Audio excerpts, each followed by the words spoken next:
Hello, I'm Stephanie. And I'm Lauren. And this is I've Got Guts, a podcast about living and thriving with chronic illness. And all the things that take guts to say out loud. We're here to talk about the hard stuff, the stuff that's messy, complicated, and often left unsaid. From chronic illness to everyday life, we're creating space for honest conversations, real connection, and a lot of laughs along the way. And just so we're clear, we are not medical professionals. We're just two best friends sharing what we've learned and what we're still figuring out. So you don't have to do it alone. Hello, everyone. And welcome back. Welcome back. Happy Monday. Happy Monday. Here we are, another week. I know. They feel like they're flying. They are flying. And we are like getting into May. We are. It is May. Like getting into May, like real into May. I feel like we have finally turned the corner and we're in actual spring now. Yes. Which is nice. It's not like the fake one where it's like, it's going to snow tomorrow. I feel like it's just been raining all week. And then today, it was a beautiful sunny day. Beautiful. We had our t-shirt pickup for anyone locally that supported your t-shirt fundraiser that we did, Steph Strong. I thought we were going to have to camp out inside because it's been so rainy. I know. And it was gorgeous today. It felt so good to have actual sunshine on my body. Yes. Real vitamin D. There's nothing that compares to it. No, it was so nice. It was a perfect day. And thank you to everybody who stopped by. Yes, for sure. It was nice good to see people. And we met a puppy today. Oh my God, I fell in love with the puppy today. Yeah, one of my neighbors came down with her puppy. It was a beautiful day today. It really was. This Saturday. It was a nice little Saturday. It was. It was good. It was good. All right, let's get into our thorns and roses. Since we started on a high, should we stay with a high and do roses first? Let's do roses first. You go, because you got a little nugget of a rose. I do. Roses. So one of our sorority sisters, Marissa, she and I reconnected throughout my IVF journey, and she was also going through IVF, and she just had a beautiful baby boy, Grayson, in April, and Anthony and I went and we got to see him and her, and it was so nice. First of all, seeing her in her mom's shoes that she's been waiting so long to wear was amazing. Yes. And she needed to shower. So I was like, go shower. I've got the baby. And I like fully immersed myself in baby time. I got to feed him and change him and burp him. And those things make me happy. Yes. There is nothing like baby snuggles. No. There's not. Oh, and congratulations, Marissa. I feel like this is so awesome. Yeah. And I feel like springtime, right? Things are new and blooming. She's got this beautiful baby. I know. She told her soon, before you know it, you're going to be out there taking him on a little walks. Yes. And this is the phase where like they just lay there. Yeah. And it's right, so talk easy. Back to you. Right? You don't have to feed them 75 times a day. Right. You don't have to go to the baseball field. She is nowhere near that yet. Oh, gosh. But it was nice. And I know, everyone's like, we're supposed to be helping you right now, but on days when I feel good and I can do things like this is what makes me happy. Yeah, yes. That's what it's all about. It's what feels good in the moment, right? Yeah. Always. What's your rose? Speaking of what feels good in the moment, I just want to point out that my pool is fully open and functioning. I did see it today, sparkling, crystal clear. And I just been out there getting things ready in my garden. And it's just, I feel like for me, that's such a rose. Like I love being outside. I love gardening. I love getting my flowers ready. The pool's getting ready. Patio, I'm going to power wash that baby. Just this whole vibe of being outside, fresh air, sunshine. It's my rose this week. It just feels good. It does feel good. Did I tell you we're getting a new patio? Oh, you did? Tell us more. See? Okay, this will lead into my thorn. Okay, here we go. If we want to transition quick. Let's transition quick. I no longer have a brain. It has visually exited the building. I have no idea what's going on. I do not remember anything. I could be in the middle of a conversation with you. I probably have no idea what we're talking about. Lauren had to write notes for me. If I didn't have notes, I would not know what to say. So that's where I'm at. Here we go. Because you were like, literally, did I tell you that? I feel like you start every line. I know, because I don't know who I told anything to anymore. That's okay, though. We know that's part of the process, and we're just going to embrace it, and that's okay. I can't tell you the panic feeling, though, when you're in the middle of a conversation with someone and they say a thought and you're like, shit, Oh my God, what do I respond with? What were we talking about? And then you try and like, was it about food? Was it about their children? Was it about pets? It's like, what's Was happening? it about like a deep political thing? Like, I don't even know. I go through the gamut in my head. What could we have been possibly talking about? My mom today, I was supposed to call her like 5 times. Okay. And she's like, are you okay? I'm like, I totally forgot. I'm so sorry. Right. And hey, I got to tell you though, this might not be a bad thing because it really is a get out of jail free card for everything. I was like, chemo brain. I forgot again. You wanted me to go there? Whoopsies. Like, how do people work while doing chemo? Because if I were teaching, I'd be in the middle of a lesson and be like, 3 + 3 is, and the letter of the day is A. Everybody got it? Good. Like, whoops.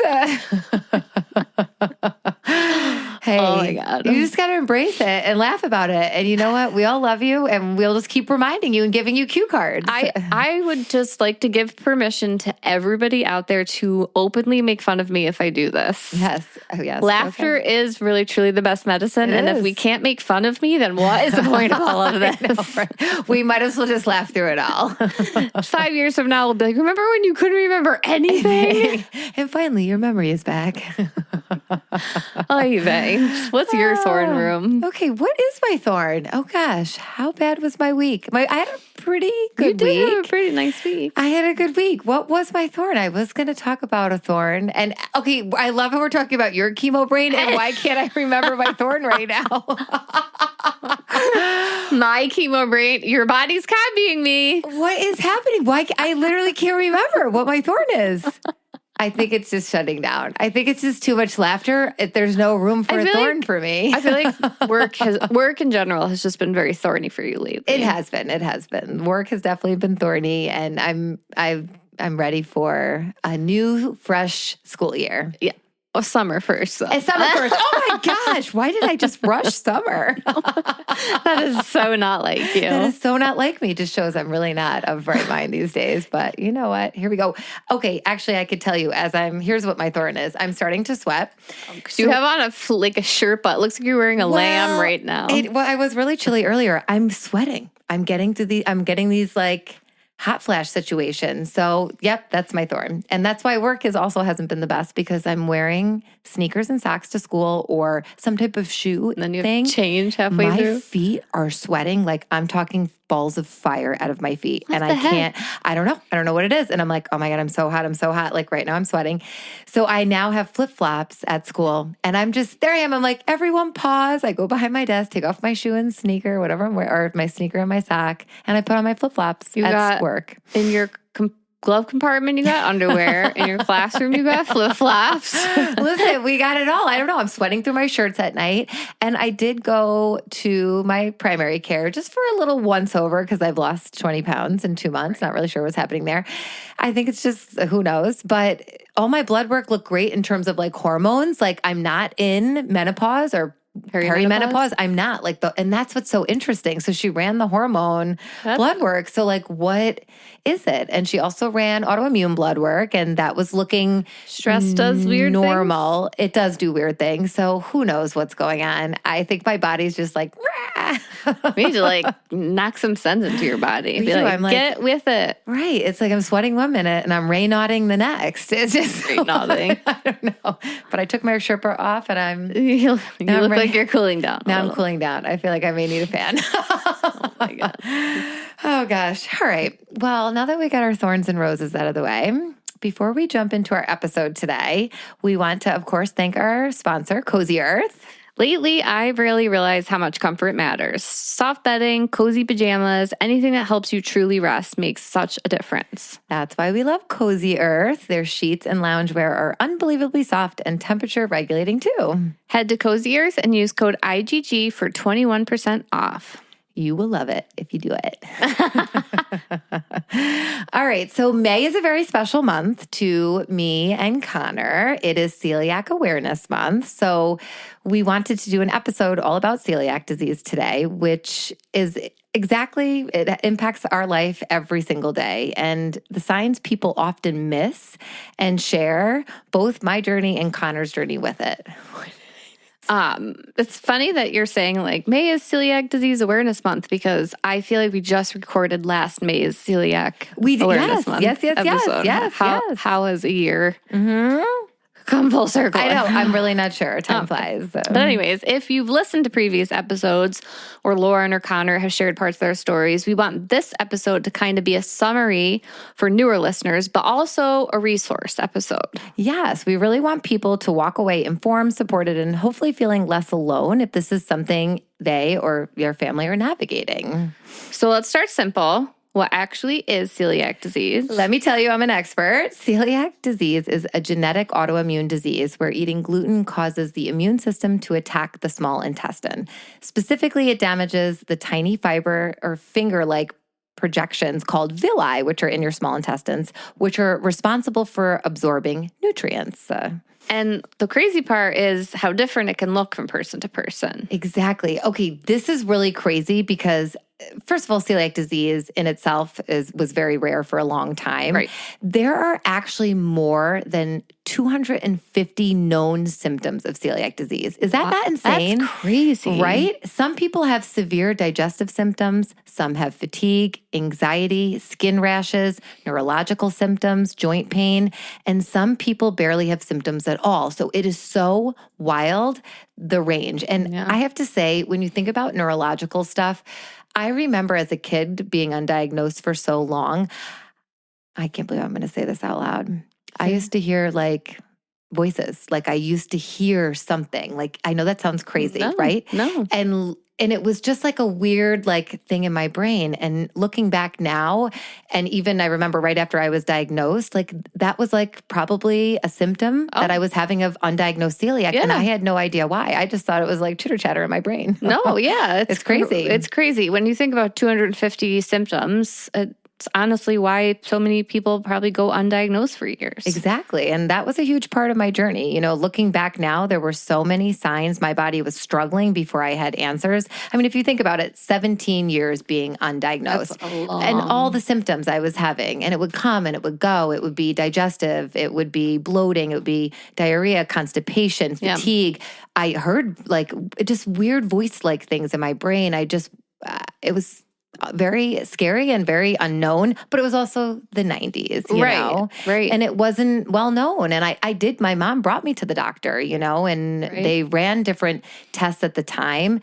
And nothing really showed up, but they didn't know to look for celiac disease. There was not the blood test like there is today. Right. Back then, you had to be diagnosed via an endoscopy. Right. That was the only way. Now it's a lot different. You can have the blood work, which shows your markers, which then you go and then get an endoscopy for, you know, that final diagnosis. And, you know, for me, my own experience is what pushed me to test Connor because I went so many years in pain. And then because of that, the ramifications were I have all these autoimmune issues. And hence why we sit here and do this podcast today, right? Absolutely. And this, I think, is such an important conversation because celiac disease runs in families. Yes. Biological relatives are at a much higher risk, even if they feel completely healthy. Mm-hmm. And that's the scary part. Someone can look fine, but still have intestinal damage happening.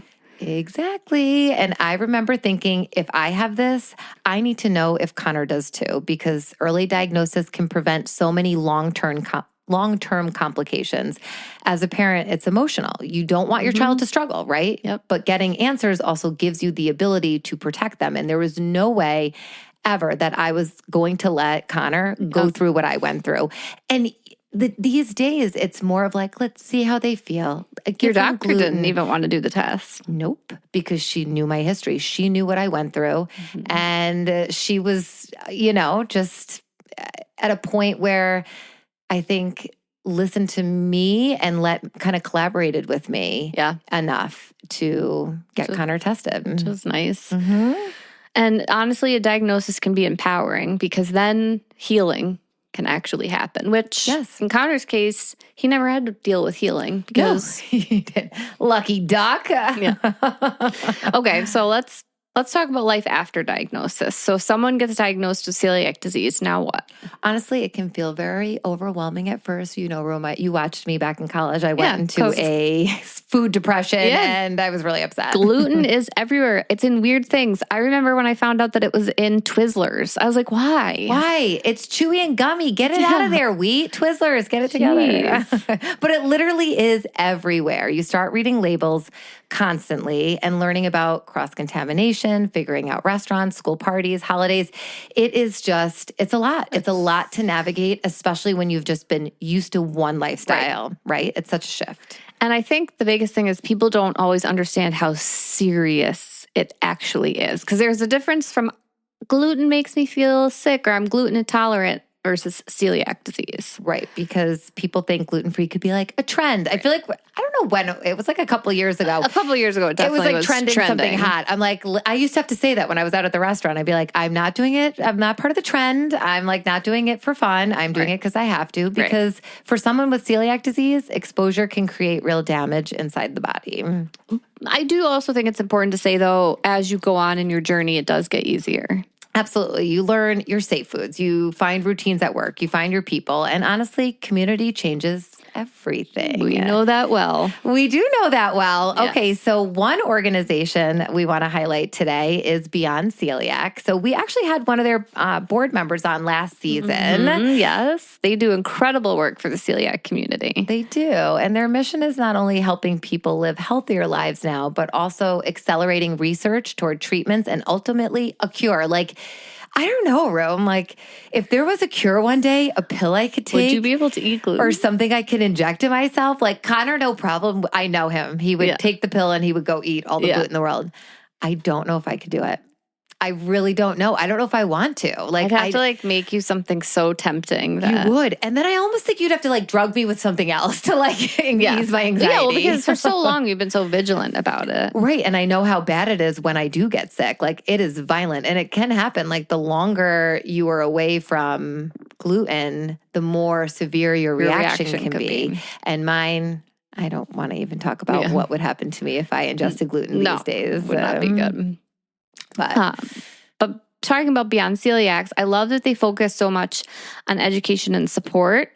And they have resources for newly diagnosed people, for families, schools, kids. Honestly, so much helpful information. And one thing that really stood out to me from their site was how much they encourage family conversations around testing. Yes, because these conversations truly can change lives. And we highly encourage you to check out Beyond Celiac's website. And speaking of testing, right? This just made me think of something. Like, we had our episode where we talked all about testing for genetics, right, breast around cancer. Breast cancer, it's right? The same. It is literally so aligned. It's just, it's knowledge is power. And it's, you know, if it runs in your family and you know it, it's a simple blood test, you know? Why not get it to have that knowledge? And, like, I didn't tell everybody this, but when we got my genetics back, I also did come back positive for a gene that means I'm prone to colon polyps.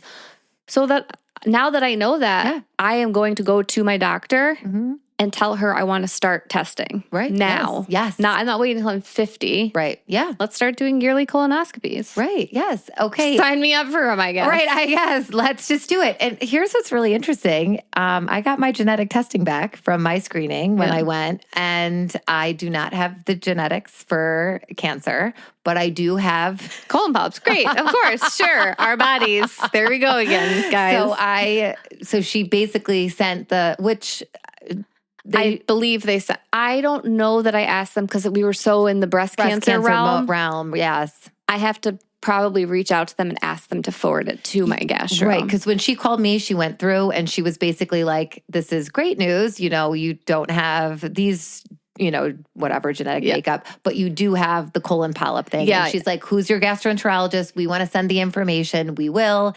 And then she's like, from there, they'll probably want to screen you more often. That means, great. Let's, you know what, Rome? I have a great idea. We should get our colonoscopies together. On the same date. Let's drink it together. You know what we should really do? We should have colonoscopies at like a tropical location. I wonder if they do so that. we can like prep near the water, wait at the beach, and Mexican colonoscopy.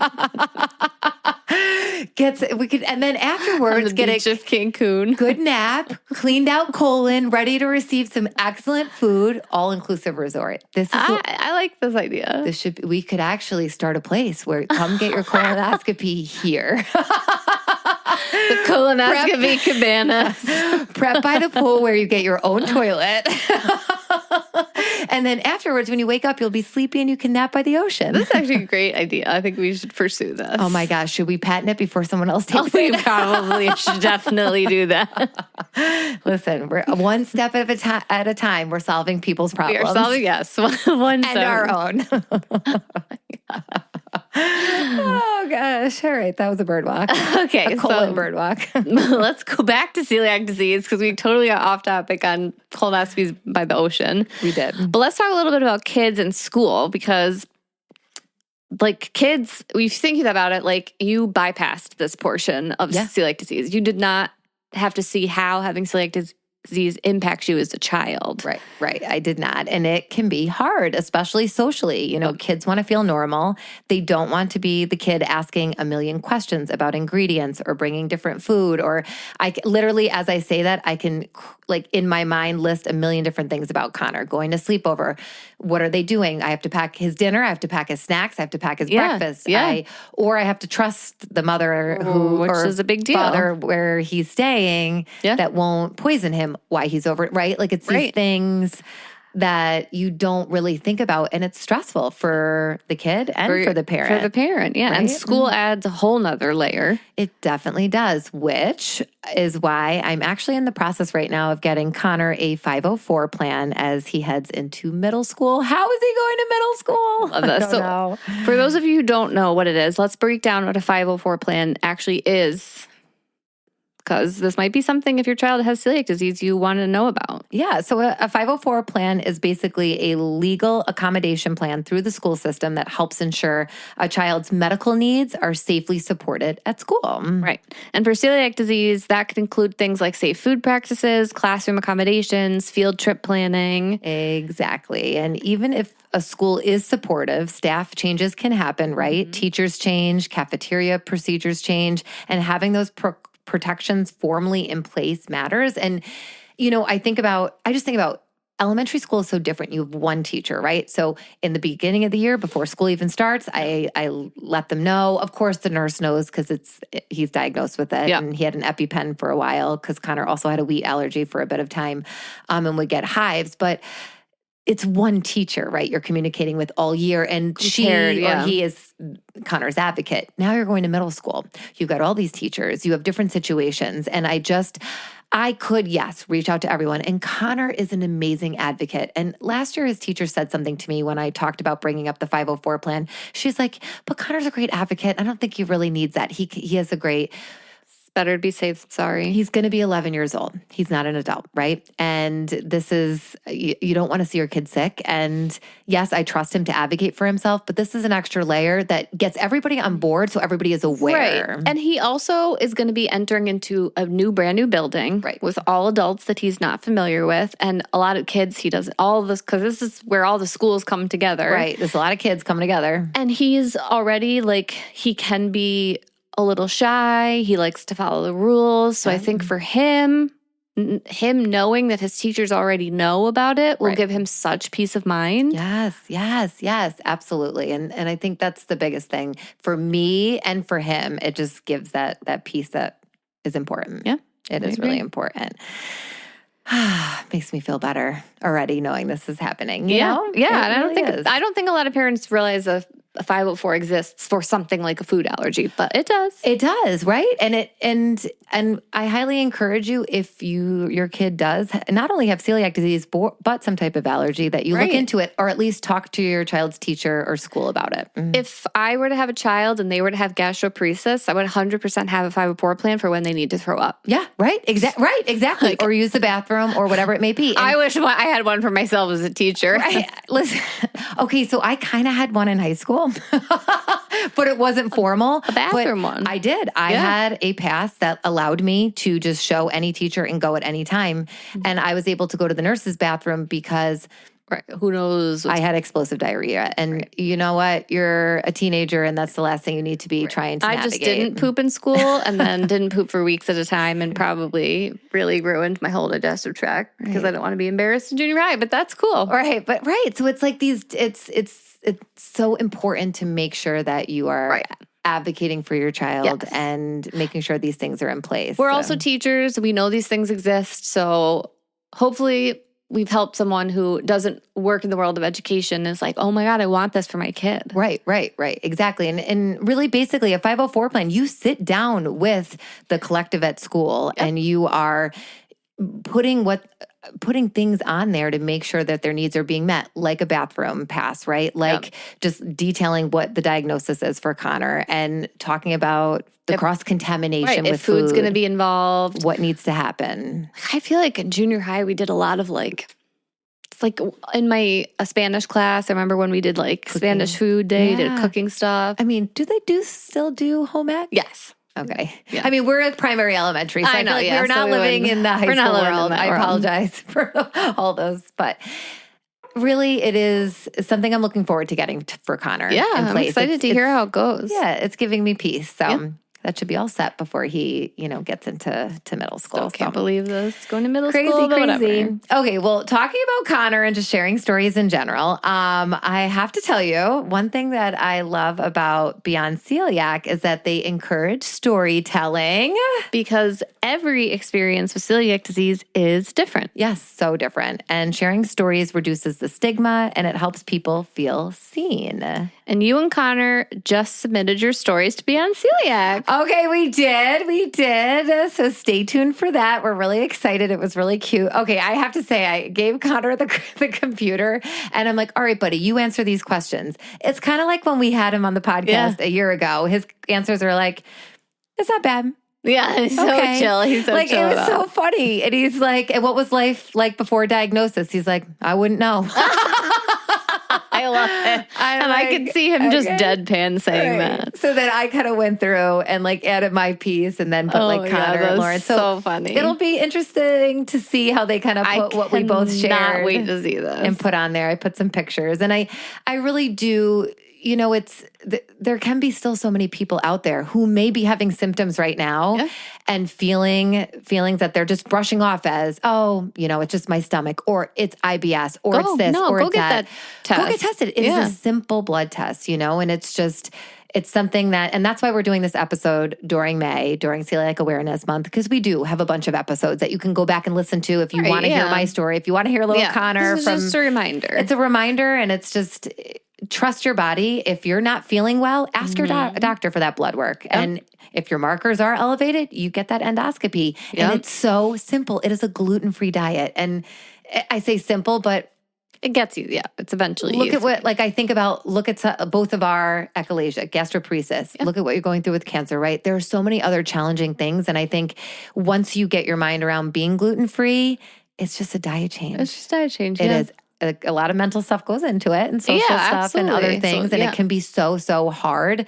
But it really, I feel like it's easy these days for me. Because I'm so used to it. I think time is a big piece. You also made me the most delicious gluten-free grilled cheese I've ever had in my whole life today. Well, I mean, you needed a snack and I just rose into my mom mode and I have 5 things I make. Yeah, I love it. Cheese is one of them. It was perfect. Sean trained me. Of course he did. All right. I say we give out some rapid fire tips for people. All right. Perfect. Before we wrap up, some things we wish we both knew earlier. Okay. First up, always keep safe snacks with you. How many times was I somewhere and starving? Yeah. If you're newly diagnosed, keep a granola bar in your purse, keep snacks in your car. Yeah. You got to get a snack purse. Right. You really do. Your purse just has to be big enough to hold snacks. You do. Because otherwise you're going to be hungry and your children are going to be hungry. So, and you never know what you're going to get when you get somewhere. Ever. Cross-contamination matters. My God, yes. Please don't cook pasta and stir your gluten pasta into my gluten-free pasta. You can't like put a crouton on top of the salad and be like, oh no, they're gluten-free, and just take the crouton off. It has already touched the lettuce. You have contaminated the salad. The crouton has shed its gluten onto the lettuce. Exactly. You just got so stressed when I said that. You're oh my God, it's happening. They're croutoning my salad. I'm sweating. I feel like there's been so many times I've been in a restaurant and I'm like, oh, nope, I can't have croutons. They're like, oh, yes. And they bring it back and I won't eat the salad. So I told them I'm like, story. I don't trust it. I don't trust it. Okay. That's a big one. That's a hot topic for me. Can you tell? Yeah. I got a little hot. All right. Next one. Teach kids to advocate for themselves early. Connor was like 2 advocating for himself. He's like, is it goofy? He was like, I'm gluten-free. Is that gluten-free? So and then even everything, he'd be like, is that gluten-free? I'm like, it's an egg. Yes. It's gluten-free. Yes, that's a carrot. That would be gluten-free. Like I went out to lunch with him, just me and him, a couple of weeks ago. And he was, even though we went to a place he knew was safe, he asked the waitress the questions. I was sitting there like, I'm so proud of him. See, he knows. He knows. Even though he knows he was with a safe adult who like, I fully am aware of everything that needs. He knows that. He advocated for himself. Yes, so. He knows. He does the same thing. He does the same thing when we're all out. Yes, and I love that. I love that so much. I say a big one is find community, whether it's online or locally where you live. Here in Rochester, we have the Rochester Celiac Support Group that does a ton for this community. Oh my gosh, yes. And we've raved about them. We've had Lydia, who's the president of the organization. So if wherever you live, check it out. And if you go on to the Beyond Celiac website, there is like a little spot where you can check and see celiacs around the world. And it like shows the map. Right. And like go get some coffee with somebody who has celiac or go grab a celiac gluten-free. I got to say, I've been making some breast cancer friends and it's really nice. If you got to use your chronic illness to connect with someone who can relate to you, it's not a bad way to make friends. It's not, especially if you are like feeling a little lonely. We did a whole episode. Was it last week or the week before? I don't know. We don't know. My brain doesn't work. We're not sure. I should know. My brain should work, but I'm just not retrieving anything tonight. So it's so important to have friendships, and that is a great way to create those friendships. So, all right. And next up, healing takes time. Yeah. After you're diagnosed, be patient. It can take up to 3 months to heal your villi in your small intestines. You have to think about the damage gluten has been doing to your small villi. If you just visualize like they're like these little fingers. Coral reef. Yes, just floating. Now picture them down. Yeah. And like they brown. need strength to get up. And they've got to get back and they have to, there's actually. If y'all could just see her hand motions right now. I'm doing the very wave entertaining. Over here. I'm doing the wave over here, but I have to tell you, I don't know, it was years ago. I got I don't know what celiac group mailed it to me. It was when I was first diagnosed. And it's a stuffed animal and it's a villi.